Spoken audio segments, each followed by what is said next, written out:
Hello friends, welcome to Savita Sharma classes. आज का हमारा टॉपिक रहेगा प्रोनाउन, उसकी डिफरेंट टाइप्स विद एग्जांपल्स। इसके पहले 3 वीडियोस में मैंने नाउन के बारे में डिटेल में आपसे डिस्कशन की। प्रोनाउन समझने के लिए आपको पहले नाउन का कॉन्सेप्ट अगर समझ आ जाए तो वो ज़्यादा हेल्पफुल रहेगा। तो जिन्होंने वो वीडियो ना देखी हो वो पहले नाउन की वीडियोस को देख लें।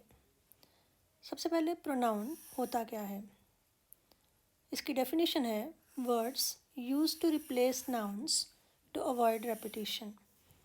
अगर आपको नाउन समझ आ गया तो नाउन की जगह पर जो वर्ड यूज़ किए जाते हैं रेपिटेशन को अवॉइड करने के लिए, उनको हम प्रोनाउन कहते हैं।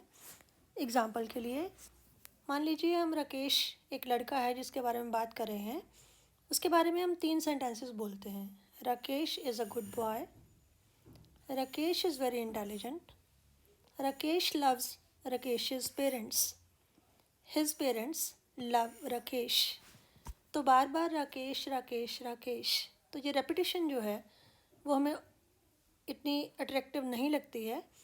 तो उसको अवॉइड करने के लिए हम क्या कर सकते हैं, फर्स्ट टाइम तो राकेश का नाम लेना होगा एक नाउन का, Rakesh is a good boy.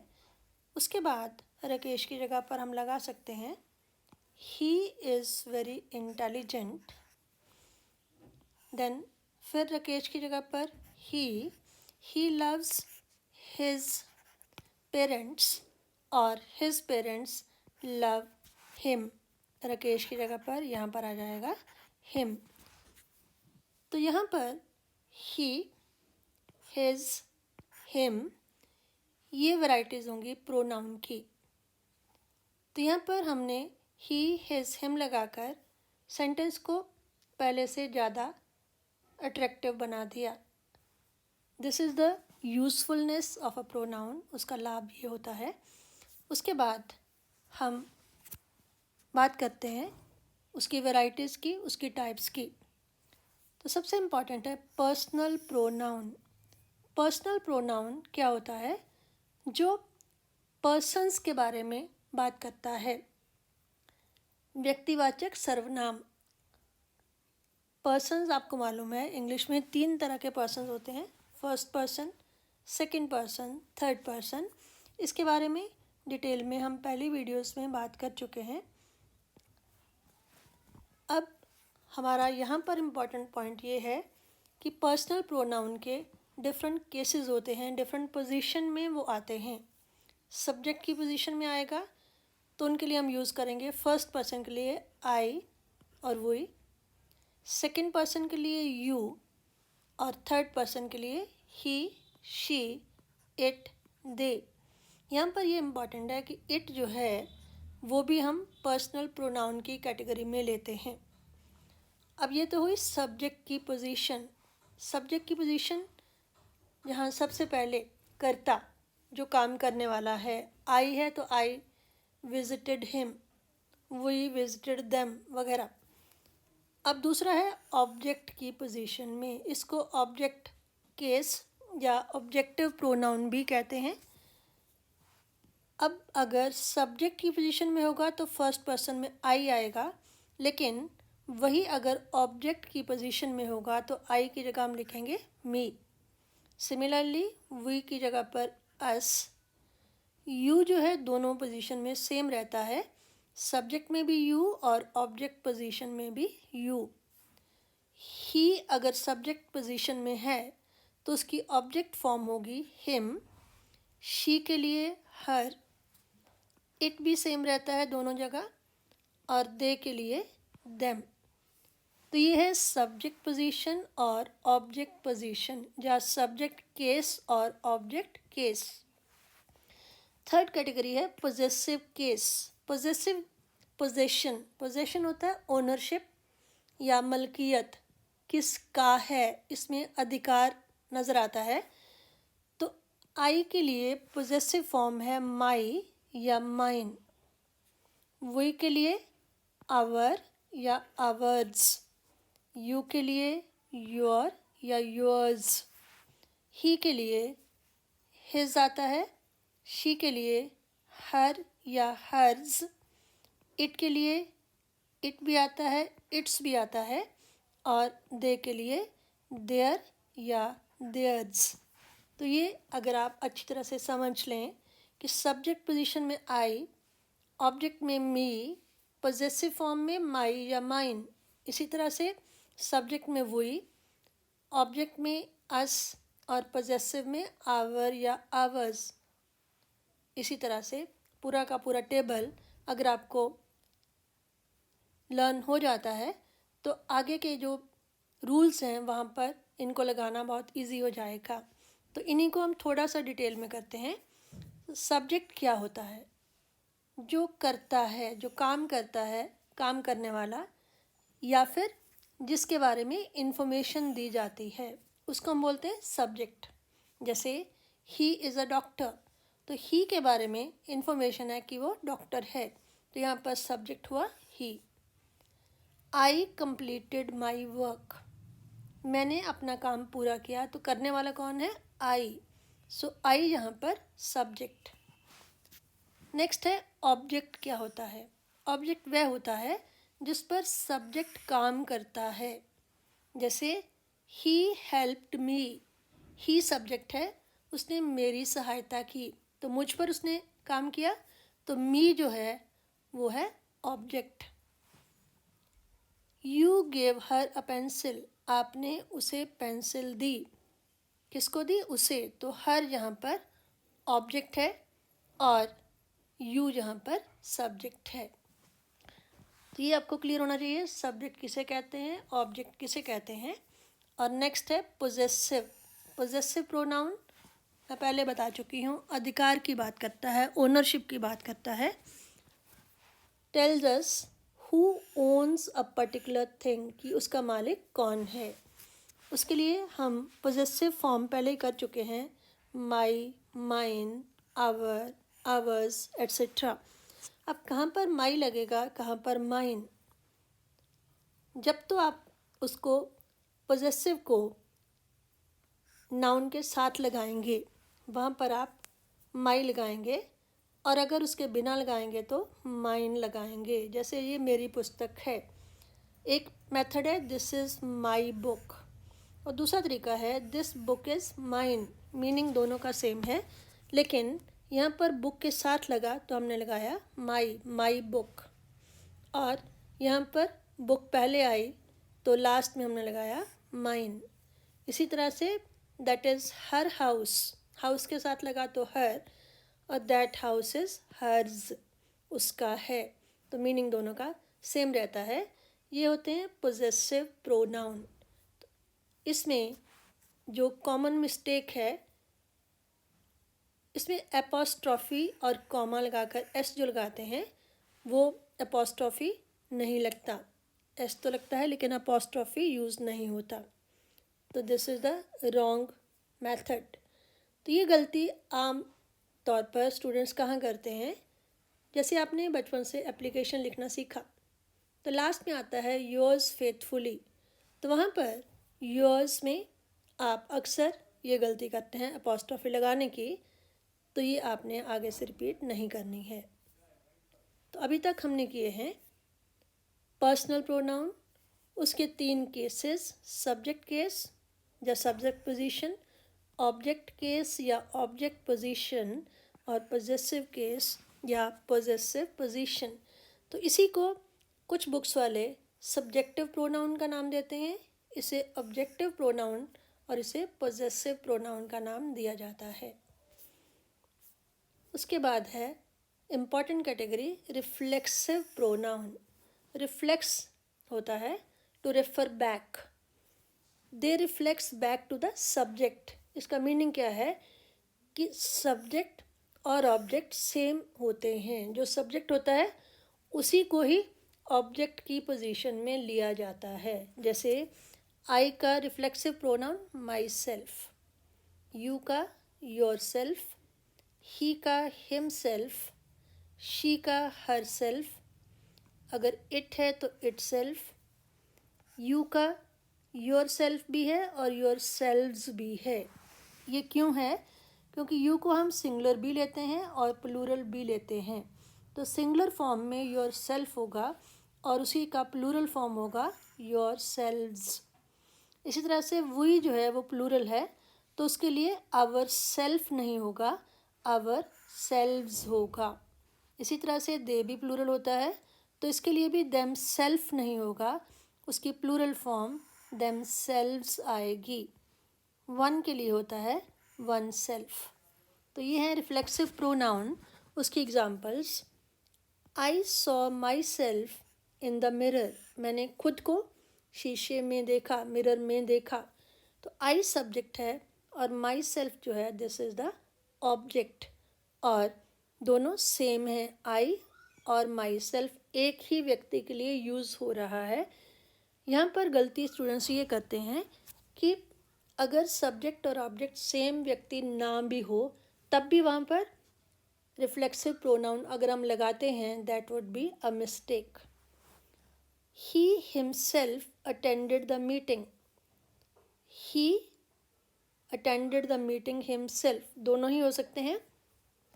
अब यहाँ पर अगर हम ही के इमीडिएटली बाद हिमसेल्फ लगाते हैं दैट मीन कि हम उसको एम्फेसाइज कर रहे हैं, इस बात पे बल दे रहे हैं, एम्फेसिस दे रहे हैं। तो इसको कई बार लोग एम्फेटिक प्रोनाउन के नाम से भी जानते हैं। Otherwise he himself attended the meeting या he attended the meeting himself. अब देखिए इनमें मीनिंग लगभग सेम है और इसको सेकंड सेंटेंस को समझना आपके लिए और इजी हो जाता है, क्योंकि यहाँ पर ये क्लियर है कि ये सब्जेक्ट है, ये ऑब्जेक्ट है और दोनों एक ही व्यक्ति के बारे में, ही के बारे में बात कर रहे हैं। और मैंने ये कहा कि अगर हिमसेल्फ हमने पहले लगा दिया तो उसका मीनिंग क्या है कि हम इस बात पे ज़ोर देना चाहते हैं, इस बात को स्ट्रेस करना चाहते हैं कि वो खुद मीटिंग में गया, किसी और को नहीं भेजा। नेक्स्ट एग्जाम्पल है she introduced her self, she और हर सेल्फ, उसने अपने आप को इंट्रोड्यूस किया। तो रिफ्लेक्सिव प्रोनाउन में क्या है कि आप सब्जेक्ट और ऑब्जेक्ट सेम होता है। अब इसमें कॉमन मिस्टेक क्या की जाती है, जैसे मैंने पहले बताया था कि यू की singular form yourself, plural form yourselves, और वी के साथ क्योंकि प्लूरल है तो आवर सेल्व्स लगेगा, दे प्लूरल है देम सेल्व्स लगेगा, आवर सेल्फ या देम सेल्फ नहीं लगेगा। So that is the common mistake. और कई बार हिम सेल्फ की जगह पर लोग हिज सेल्फ भी लगा देते हैं, दैट इज़ ऑल्सो रॉन्ग। उसके बाद है next category indefinite pronoun. Indefinite जिसके बारे में कुछ भी डेफिनेट नहीं है, इसके नाम से ही क्लियर है। और इसमें हम क्या करते हैं, इसकी डेफिनेशन अगर हम लेना चाहें, they don't refer to a particular person और अ थिंग, किसी विशेष, किसी एक व्यक्ति या किसी एक वस्तु को रेफर नहीं करते हैं, सभी के लिए एक कॉमन नाम यूज़ हो जाता है। Everybody, everyone, everything, anybody, anyone, nothing, somebody, someone, either, neither, nobody, no one, enough, each। तो ये कुछ एग्जांपल्स हैं इंडेफिनेट प्रोनाउंस की। और इसमें इम्पॉर्टेंट क्या है कि ये सभी दिखने में ऐसे लगता है कि सारे प्लूरल होंगे, लेकिन ये सभी सिंगुलर ट्रीट होते हैं और इनके साथ सिंगुलर वर्ब यूज़ होती है। जैसे everybody was present in the meeting, meeting में हर कोई था, हर एक आदमी। इसी तरह से समवन, समवन हैज़ कम, कोई आया है। इसी तरह से either of the parents can come, दोनों में से कोई भी आ सकता है। तो इन सभी को हम इंडेफिनेट प्रोनाउन की कैटेगरी में लेते हैं और इन्हें एज सिंगुलर सब्जेक्ट यूज़ करते हैं। तो क्योंकि सिंगुलर यूज़ करते हैं तो इनके साथ सिंगुलर वर्ब ही यूज़ होगी। और नेक्स्ट कैटेगरी है इंट्रोगेटिव प्रोनाउन। इंट्रोगेटिव वर्ड से ही क्लियर है कि ये क्वेश्चन पूछने वाले वर्ड्स को हम इंट्रोगेटिव प्रोनाउन कहते हैं। जैसे who, which, whom, what and whose। Basically हम who, whom, which और what इनको इंट्रोगेटिव प्रोनाउन लेते हैं और whose जो है वो who की पोजेसिव फॉर्म है। इनको हम WH वर्ड्स की तरह भी यूज़ करते हैं, इनको WH वर्ड भी कहते हैं। अब यहाँ पर इम्पॉर्टेंट क्या है, डिफरेंस मालूम हो कि कहाँ पर what लगाएंगे, कहाँ पर which लगाएंगे। तो what जो है वो जनरल के लिए यूज़ होता है, which जो है वो स्पेसिफिक के लिए यूज़ होता है। दैट मीन कि मान लीजिए आप रेस्टोरेंट में जाते हैं, वहाँ पर एक मेन्यू आता है जिसमें बहुत सी डिशेस हैं, और अगर इतनी डिशेस में हम अपने फैमिली मेम्बर से पूछते हैं व्हाट विल यू हैव, आप क्या लोगे, तब हम व्हाट लगाएंगे। और अगर हमें पता चलता है कि उन सभी डिशेस में से वहाँ पर 2 या 3 डिशेस ही अवेलेबल हैं, तब हम विच लगाएंगे, which one will you have. इसी तरह से जितने हमारे बॉडी पार्ट्स होते हैं इनके लिए भी हम विच लगाते हैं। जैसे आई ब्रोक माई फिंगर, मान लो कोई कहता है कि मेरी उंगली टूट गई, तो मैं कहती हूँ विच फिंगर, व्हाट फिंगर नहीं कहूँगी, विच फिंगर, कौन सी उंगली। जैसे 4-5 ही उंगलियाँ हैं तो उसमें से कौन सी। I broke my leg, which leg, कौन सी टांग, 2 टांगे हैं, विच वन। तो यहाँ पर लिमिटेड नंबर है, वहाँ पर हम विच लगाते हैं, और यहाँ पर ज़्यादा हैं, जनरली हम वहाँ पर व्हाट लगाते हैं। इसी तरह से कहाँ पर हु लगाते हैं और कहाँ पर हुम लगाते हैं क्वेश्चन पूछते हुए। तो अभी हमने बात की थी सब्जेक्ट पोजीशन की या सब्जेक्ट केस की और ऑब्जेक्ट पोजीशन की। तो अगर तो आपने क्वेश्चन का आंसर सब्जेक्ट है तब आप हु लगाते हैं, और अगर क्वेश्चन का जो आंसर है वो ऑब्जेक्ट है तब हम हुम लगाते हैं। एग्जाम्पल के तौर पर मान लीजिए ये सेंटेंस है, Rama visited her friend Geeta. इसमें सब्जेक्ट क्या है, रमा। तो अगर तो मेरा आंसर रमा होगा तब मैं लगाऊंगी हु। जैसे हु विजिटेड गीता, तो इसका आंसर क्या होगा, रमा विजिटेड गीता। तो इसलिए यहाँ पर हमने लगाया हु। और अगर मेरा आंसर गीता होगा यानी कि ऑब्जेक्ट होगा, तब मैं लगाऊंगी हुम। हुम डिड रमा विजिट, रमा ने किस को विजिट किया, रमा ने गीता को विजिट किया। तो यहाँ पर आंसर है गीता, तो यहाँ पर हमने सब्जेक्ट में क्वेश्चन वर्ड लगाया हुम। और अगर हमारा आंसर रमा है तब हम लगाएंगे हु। तो ये थे हमारे कुछ प्रोनाउंस, उनके डिफरेंट कैटेगरीज और एग्जाम्पल्स। आज के लिए इतना ही। नेक्स्ट वीडियो में मैं रिलेटिव प्रोनाउंस और उसके बाद जितने भी प्रोनाउन से रिलेटेड रूल्स हैं उनको डिस्कस करूँगी। आइए देखें आज हमने अभी तक क्या किया। तो सबसे पहले हमने आज प्रोनाउन और उसकी डेफिनेशन की बात की कि प्रोनाउन होते क्या हैं, ऐसे वर्ड्स जो नाउन को रिप्लेस करते हैं टू अवॉइड रेपिटिशन। उसके बाद सबसे पहले हमने बात की पर्सनल प्रोनाउन की। पर्सनल प्रोनाउन वो होते हैं जो फर्स्ट पर्सन, सेकंड पर्सन या थर्ड पर्सन के बारे में, या पर्सन्स के बारे में, या व्यक्तियों के बारे में बात करते हैं। तो उसमें सबसे इम्पॉर्टेंट ये था कि उनकी पोजीशन सब्जेक्ट में आता है जब ऑब्जेक्ट की पोजीशन में आता है। तो सब्जेक्ट में पोजीशन में आई है तो ऑब्जेक्ट में मी बन जाता है, वी है तो अस बन जाता है, ही है तो हिम बन जाता है, शी है तो हर बन जाता है, दे है तो देम बन जाता है। इसी तरह से उनकी पोजेसिव फॉर्म, पोजेशन या मलकियत कि उनकी ओनरशिप, ये मेरा है, ये तुम्हारा है, ये उसका है, ये उनका है। तो आई के लिए माई या माइन, वी के लिए अवर या अवर्स, यू के लिए योर्स या योर, ही के लिए हिज, शी के लिए हर या हर्स, एट्सेट्रा। फिर हमने कहा कि सब्जेक्ट वो होता है जो करता है, जो काम करने वाला है, और ऑब्जेक्ट वो होता है जिस पर सब्जेक्ट कार्य करता है। फिर पोजेसिव प्रोनाउन की बात की कि ये राइट्स की, अधिकार की बात करता है। उसी पॉइंट को थोड़ा डिटेल में देखा और यहाँ पर हमने कहा कि कहाँ पर माई लगाएंगे, कहाँ पर माइन लगाएंगे।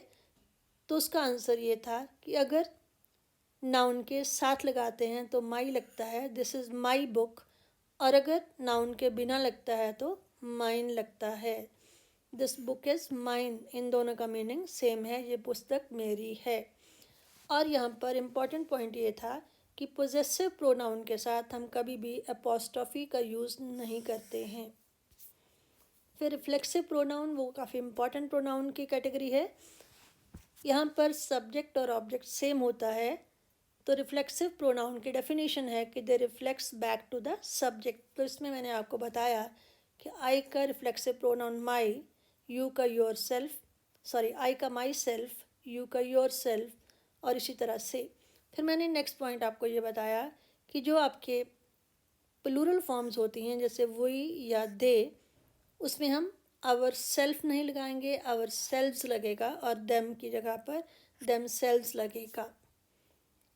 और फिर उसकी कुछ एग्जांपल्स थी कि I saw my self in the mirror, और दूसरी थी he himself attended the meeting, या he attended the meeting himself. तो इसमें मैंने ये कहा कि अगर आप ही के इमीडिएटली बाद हिमसेल्फ लगाते हैं तो वहाँ पर एम्फेसाइज कर रहे हैं कि मैं खुद गया था, या वो खुद गया था, ही हिमसेल्फ। इनको हम एम्फेटिक प्रोनाउन भी बोलते हैं। उसके बाद इंडेफिनिट प्रोनाउन कि जो किसी पर्टिकुलर पर्सन या पर्टिकुलर थिंग को रेफ़र नहीं करते हैं, जैसे everybody, everyone, everything, somebody, someone, etcetera. तो इन सभी को हम सिंगुलर ट्रीट करते हैं और इनके साथ सिंगुलर वर्ब यूज़ होती है। और लास्ट कैटेगरी आज हमने की इंट्रोगेटिव प्रोनाउन। इंट्रोगेटिव से क्लियर है कि ये क्वेश्चन वर्ड्स हैं और इनको WH क्वेश्चन भी कहते हैं। इनमें मेन चार हैं, हु, whom, which, what, और whose जो है वो who की पोजेसिव फॉर्म है, किसका। तो फिर हमने कहा कि कहाँ पर what लगाते हैं, कहाँ पर which लगाते हैं। तो इसके लिए ये था कि जो स्पेसिफिक चीज़ है उसके लिए हम which लगाते हैं, क्वेश्चन में क्वेश्चन स्टार्ट करते हैं, और जो जनरल है उसके लिए what लगाते हैं। एग्जाम्पल थी आई ब्रोक माई फिंगर, तो which finger, ना कि what finger। उसी तरह से हु कहाँ पर लगाते हैं, whom कहाँ पर लगाते हैं। तो सब्जेक्ट पोजीशन में जब आंसर होता है तो हम हु से क्वेश्चन स्टार्ट करते हैं, और अगर ऑब्जेक्ट पोजीशन में आंसर होता है तब हम whom से क्वेश्चन स्टार्ट करते हैं, और उसकी हमने एग्जांपल की। I hope you have understood the concept. अगर आपको वीडियो पसंद आए तो इसे ज़रूर लाइक करें, शेयर करें, और अपने फ्रेंड्स को जिन्होंने अभी तक सब्सक्राइब नहीं किया है उन्हें मेरे चैनल को सब्सक्राइब करने के लिए बोलें। Thank you.